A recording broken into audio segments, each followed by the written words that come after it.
Olá, sejam bem-vindos ao Plenárias, que traz o resumo das sessões do Supremo Tribunal Federal e as principais decisões da semana. A Corte começa a analisar o Plano Nacional para enfrentar a violação massiva de direitos no sistema prisional brasileiro. STF discute limites para a decretação de quebra de sigilo de buscas na internet. O caso tem repercussão geral. Acompanhe aqui na TV Justiça, o Plenárias está no ar.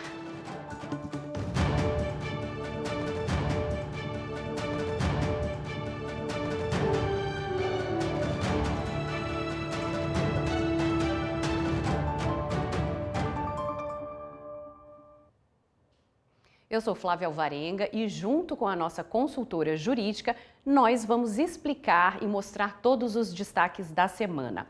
A Karina Zuccolotti está aqui com a gente no estúdio. Karina, muito obrigada. Essa semana a gente teve a questão do plano para os presídios, né, que foi um dos destaques.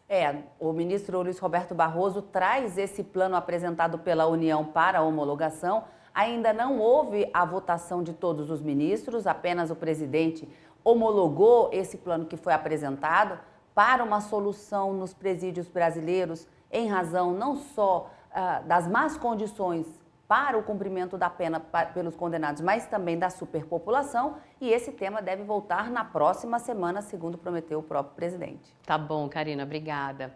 O Supremo começou, sim, a analisar esse plano nacional que quer enfrentar a violação massiva dos direitos no sistema prisional. O plano é chamado Plano Pena Justa. O presidente da Corte, ministro Luiz Roberto Barroso, apresentou o plano, entregue pelo governo federal, e votou pela homologação. O documento agora será analisado pelos demais ministros.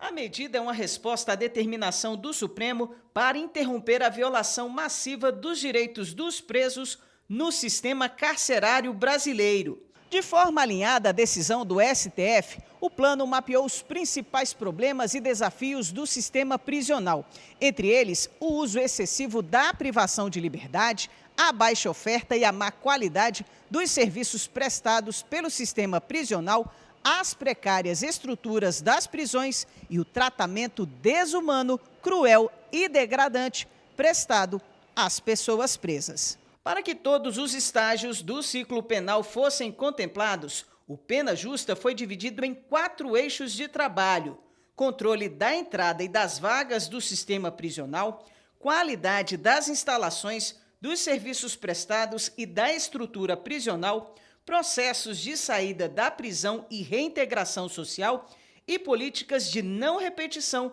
do estado de coisas inconstitucional no sistema prisional. A maior parte das medidas será desenvolvida pelo Executivo e pelo Judiciário. A homologação do Pena Justa é ponto de partida, não de chegada. Agora deve-se iniciar a sua pronta implementação. Caberá ao DMF do Conselho Nacional de Justiça monitorar o cumprimento das metas e indicadores do plano homologado. Semestralmente, o DMF deve encaminhar ao Supremo um relatório de monitoramento, informando os avanços e as dificuldades encontradas, além de sugerir eventuais reajustes para permitir a real superação do estado de coisas inconstitucional. Barroso ainda destacou as diretrizes dos planos a serem elaborados pelos estados e pelo Distrito Federal com prazo de 6 meses. Em primeiro lugar, é necessário que esses planos reflitam a estrutura e a metodologia de trabalho adotado no Pena Justa, na medida do possível e no que for pertinente aos estados, tendo como aspectos fundantes os eixos, os problemas e as ações mitigadoras identificados no Plano Nacional e em sua matriz de implementação. Cada unidade federativa poderá propor novas medidas e estabelecer suas respectivas metas e indicadores. Por fim, Barroso chamou a atenção de que o plano apresentado não visa resolver completamente os problemas do sistema prisional, mas propõe uma arrumação mínima da situação. Eu voto aqui pela homologação do Plano Pena Justa, que deve ter a sua implementação iniciada desde logo. Além disso, determino que os estados e o Distrito Federal iniciem a elaboração dos seus planos de ação que devem ser apresentados ao Supremo no prazo de 6 meses. Os planos estaduais deverão refletir os 4 eixos do Pena Justa, sua estrutura e metodologia de elaboração, no que for pertinente aos estados e ao Distrito Federal. Os grupos de monitoramento e fiscalização do sistema carcerário orientarão o processo de construção dos planos em diálogo cooperativo com as autoridades estaduais e distritais e o DMF. O julgamento deve ser retomado na próxima semana.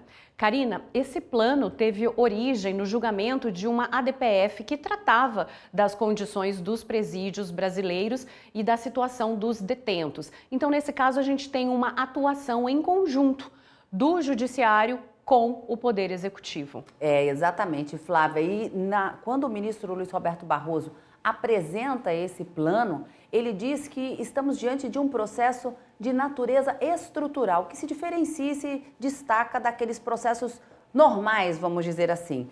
Porque aqui não cabe ao Poder Judiciário solucionar o problema todo, não vai resolver sozinho o Judiciário. É preciso, então, que haja essa conexão entre os poderes. Então, ele disse, no âmbito desse processo estrutural, nós temos 3 fases a percorrer. A primeira delas, que aí caberia ao Judiciário, é verificar um diagnóstico dessa possível inconstitucionalidade alegada. E aí é quando surge no Brasil, então, aquela expressão trazida, importada da Colômbia, que é o estado de coisas inconstitucional. Não é só a superpopulação carcerária, mas são outros direitos fundamentais dos presos que estariam sendo violados e que precisam ser atendidos. Então, não cabe apenas uma decisão do Judiciário para resolver. A segunda fase é a fase de propor soluções para que esse problema se resolva. E aí vem o Plano Nacional e, em seguida, depois de apresentado esse Plano Nacional pela União de solução desses problemas, os estados e o Distrito Federal deverá fazê-lo também na sequência. E a terceira fase é a fase de homologação do plano apresentado. Então, o Supremo vai monitorar via CNJ e ser informado da execução desse plano para efetivamente afastar definitivamente esse estado de coisa inconstitucional e fazer com que os condenados do Brasil estejam em prisões estaduais ou federais, cumpram de forma digna as suas penas e a sua privação de liberdade. Tá bom, obrigada.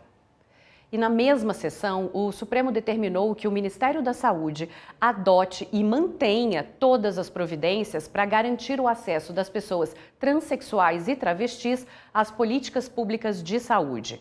O presidente da Corte apontou as ações. Determinar que o Ministério da Saúde proceda a todas as alterações necessárias nos sistemas de informação do SUS, em especial para que marcações de consultas e de exames de todas as especialidades médicas sejam realizadas independentemente do registro do sexo biológico, evitando procedimentos burocráticos que possam causar constrangimento ou dificuldade de acesso a pessoas transexuais. E 2,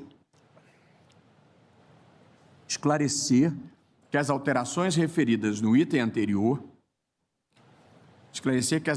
mencionadas no item anterior se referem a todos os sistemas informacionais do SUS, não se restringindo ao agendamento de consultas e exames, de modo a propiciar à população trans o acesso pleno, em condições de igualdade, às ações e serviços de saúde do SUS. E agora, na parte mais delicada que debatemos agora, determinar que o Ministério da Saúde proceda à atualização do layout da Declaração de Nascido Vivo, DNV, para que dela faça constar a categoria parturiente/mãe de preenchimento obrigatório e, no lugar do campo responsável legal, passe a constar o campo responsável legal/pai de preenchimento facultativo nos termos da Lei 12.662 de 2012. E, por fim, 4, ordenar ao Ministério da Saúde que informe às secretarias estaduais e municipais de saúde, bem como a todos os demais órgãos ou instituições que integram o Sistema Único de Saúde, os ajustes operados nos sistemas informacionais do SUS, bem como preste o suporte que se fizer necessário para a migração ou adaptação dos sistemas locais, tendo em vista a estrutura hierarquizada e unificada do SUS nos planos nacional, regional e local.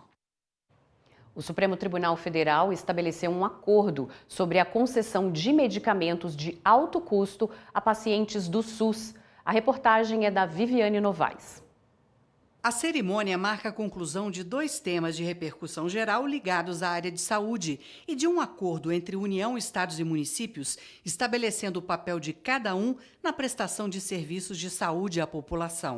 O presidente do STF, ministro Luiz Roberto Barroso, deu os números da judicialização no país. Em 2020, a Justiça recebeu 21 mil processos por mês na área de saúde. Em 2024, esse número subiu para 61 mil novos processos. Um aumento de 300% em 4 anos. Passou de 347 mil ações em 2020 para 600 mil atualmente.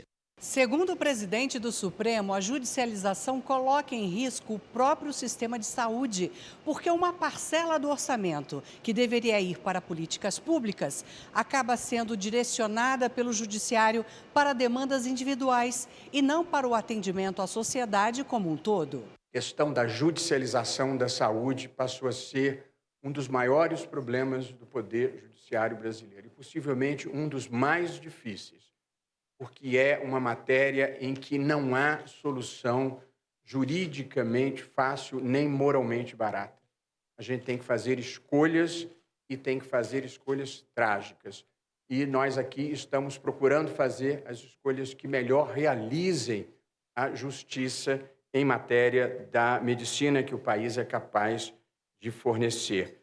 O Supremo definiu critérios para a concessão judicial de medicamentos que não estão na lista do SUS. A ministra da Saúde, Nízia Trindade, falou sobre a importância da medida.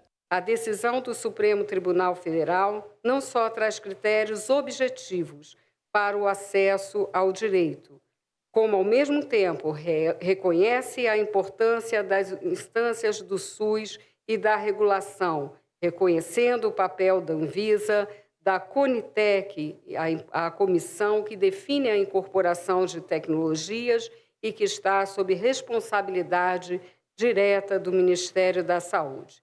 E, ao mesmo tempo, reconhece o papel da gestão interfederativa do SUS, responsável pelas decisões maiores em termos de política de saúde.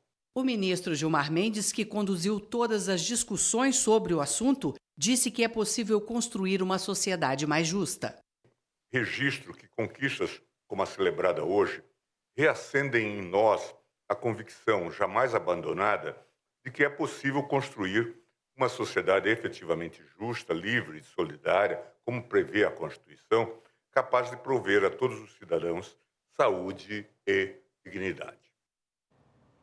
E no próximo bloco, a primeira edição do prêmio Selo Linguagem Simples, que busca uma forma mais clara na comunicação do Poder Judiciário. O nosso intervalo é rápido, a gente volta já já.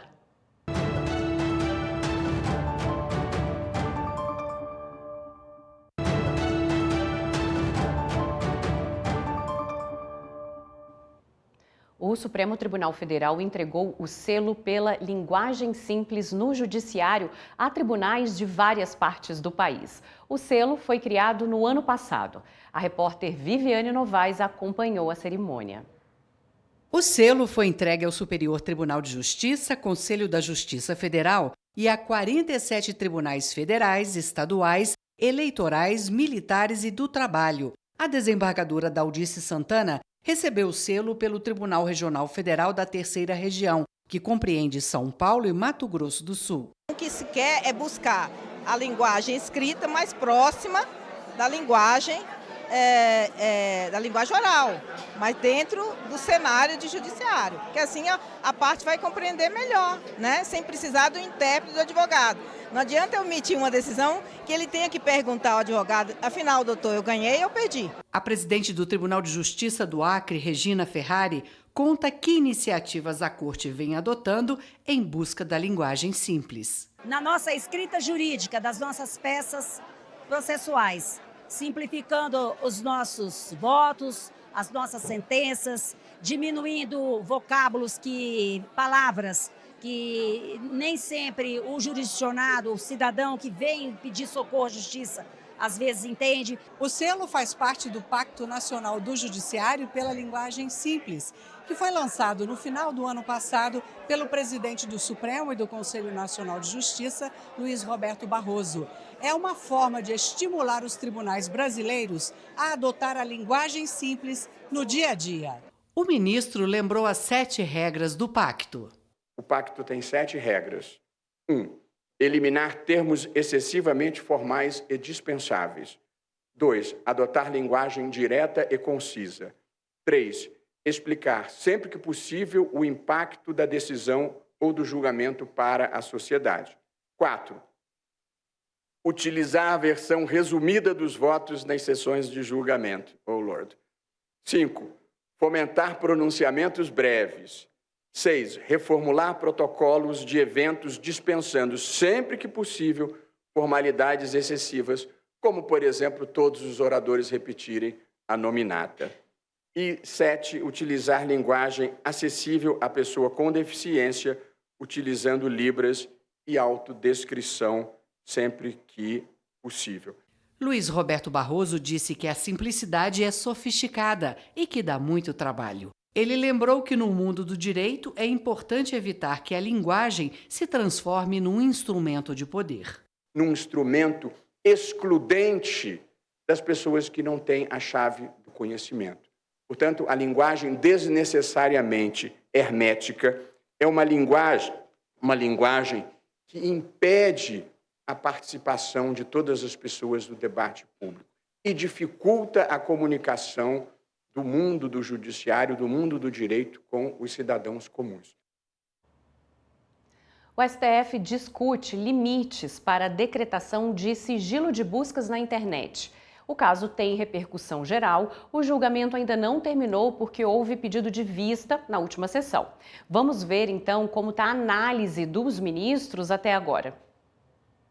A questão chegou ao Supremo porque a empresa Google questiona a decisão do Superior Tribunal de Justiça que manteve a quebra de sigilo de um grupo indeterminado de pessoas que fizeram pesquisas relacionadas a Marielle Franco e a agenda dela nos 4 dias anteriores ao atentado em que a vereadora e o motorista Anderson Gomes foram assassinados em março de 2018. O julgamento começou em setembro do ano passado no ambiente virtual. A relatora, ministra Rosa Weber, antes de se aposentar, votou para considerar inválido o repasse de dados autorizado por decisão judicial genérica, ou seja, acolhendo o pedido feito no recurso. Ela entendeu que o Marco Civil da Internet e os princípios constitucionais da privacidade e do devido processo legal não admitem o fornecimento de dados dessa forma. A discussão foi retomada com o voto vista do ministro Alexandre de Moraes. Ele começou chamando a atenção para o próprio Google usar os dados dos usuários sem autorização. Não existe um banco de dados maior, não regulamentado e utilizado para proveitos econômicos pelo Google do que ele obtém com as nossas consultas. A partir de inteligência artificial e algoritmos, sabe o que nós gostamos de ler, o que nós gostamos de assistir, o que nós comemos, o que nós ouvimos de música. Moraes destacou que, no caso de Marielle, não se aplica a lei da interceptação telefônica e não se está tratando de pessoas indeterminadas. Acrescentou ainda que as informações foram necessárias para o prosseguimento das investigações do assassinato. Os coautores podem ter realizado pesquisa junto ao Google Buscador, visando esquadrinhar o perfil da vítima e levantar a sua rotina social e pública. Aqui, a razão pela qual a autoridade policial entendeu importante essa diligência, esse método investigativo. Moraes enfatizou que nenhum direito fundamental é absoluto e que a própria legislação prevê situações em que o compartilhamento de dados é obrigatório por decisão judicial. Se nós formos analisar o tríplice aspecto, adequação, necessidade e proporcionalidade, aqui me parece que também, tanto a autoridade policial ao pedir, o Ministério Público ao concordar e a autoridade judicial em 3 instâncias ao deferir, verificaram que era adequada. Assim, Moraes abriu divergência e votou para manter a decisão questionada. Como o caso tem repercussão geral reconhecida, ou seja, o que for decidido servirá de parâmetro para os demais tribunais do país, o ministro propôs a seguinte tese. É constitucional a requisição judicial de registros de conexão ou de registros de acesso a aplicações de internet para fins de investigação criminal ou instrução processual penal, desde que observados os requisitos previstos no artigo 22 da Lei 12.965 de 2014, Marco Civil da Internet, quais sejam fundados indícios de ocorrência do ilícito, justificativa motivada da utilidade dos registros solicitados para fins de investigação ou instrução probatória e período ao qual se referem os registros. 2. A ordem judicial poderá atingir pessoas indeterminadas, desde que determináveis a partir de outros elementos de prova obtidos previamente na investigação e que justifiquem a medida. O ministro Cristiano Zanin chamou a atenção para a necessidade de observar a proporcionalidade quando se tratar de direitos fundamentais. Ele propôs que fosse incluída na tese apresentada pelo ministro Moraes uma distinção entre usuários suspeitos e não suspeitos. A regra, então, se a pessoa não é suspeita e não está, não há um vínculo com o caso, seria preservar a intimidade, tal como diz a Constituição, e preservar os seus dados também de acesso, os seus dados de comunicação na internet. Em alguns casos mais limítrofes, talvez seja mais difícil fazer essa diferenciação. Mas eu acho que seria importante também termos na tese contemplada essa necessidade de limitar esse acesso apenas a pessoas que sejam suspeitas, determinadas ou determináveis, mas que tenham, de alguma forma, nos autos da investigação, algum vínculo que possa ligá-los ao caso concreto que está em discussão. Zanin acompanhou a divergência aberta pelo ministro Alexandre de Moraes. Depois, o julgamento foi suspenso após pedido de vista do ministro André Mendonça. Karina, o ministro Alexandre de Moraes abriu essa divergência porque a relatora é a ministra Rosa Weber e nessa discussão toda sobre privacidade e segurança, o debate foi grande e houve a decisão do ministro agora, André Mendonça, fazer esse pedido de vista, né? Então ainda vai voltar à pauta. A grande discussão aqui nesse processo, veja, e que ele tem repercussão geral e vai servir para vários outros processos investigativos, é a decisão judicial que não identificou possíveis alvos. E aí, essa decisão, caracterizada, de acordo com a Google, como uma decisão genérica em busca para possíveis corréus na morte da ex-vereadora Marielle Santos e o seu motorista, não teria fundamento na lei e fere vários princípios constitucionais, como a intimidade, privacidade, lei de proteção de dados, que também é um direito fundamental previsto lá no artigo 5º, e que, portanto, ela, a empresa Google, se via numa situação assim, de não cumprimento daquela decisão. Então, questiona a decisão que foi proferida em sede de inquérito policial, ainda na fase investigativa, questiona via mandado de segurança judicialmente, e isso chega até o Supremo. Quando chega até o Supremo, a ministra Rosa Weber, já aposentada, entende que a empresa Google tem razão e que essa decisão não pode ser genérica. Então, para se buscar as pessoas que fizeram o acesso para se ter informações dias antes da morte da vereadora, é preciso que se tenha mais informações sobre essas pessoas, mas não buscar esses nomes. de forma tão genérica e abstrata. Na sessão da semana, o ministro Alexandre de Moraes, como você disse, abre a divergência e diz que não é preciso, porque essas pessoas não são indeterminadas, mas elas são determináveis por força da própria investigação. E aí o ministro traz bastante elementos, dizendo que, inclusive, na semana em que a ex-vereadora foi morta, ela havia divulgado nas redes sociais aonde ela estaria naquele dia. Então, as pessoas buscavam a rua, o endereço, a localização. Então, são pessoas que podem vir a ser determinadas e isso não foi tirada do além. Então, para ele é possível, sim, que essas pessoas sejam determináveis e, nesse sentido, não haveria nenhuma inconstitucionalidade, nenhuma violação aqui nessa decisão. Então, tanto o ministro Alexandre de Moraes como o ministro Zanin votaram nesse sentido, mas, como você disse, o processo ainda deve voltar a julgamento com a vista que foi pedida agora pelo ministro André Mendonça. Obrigada, Karina.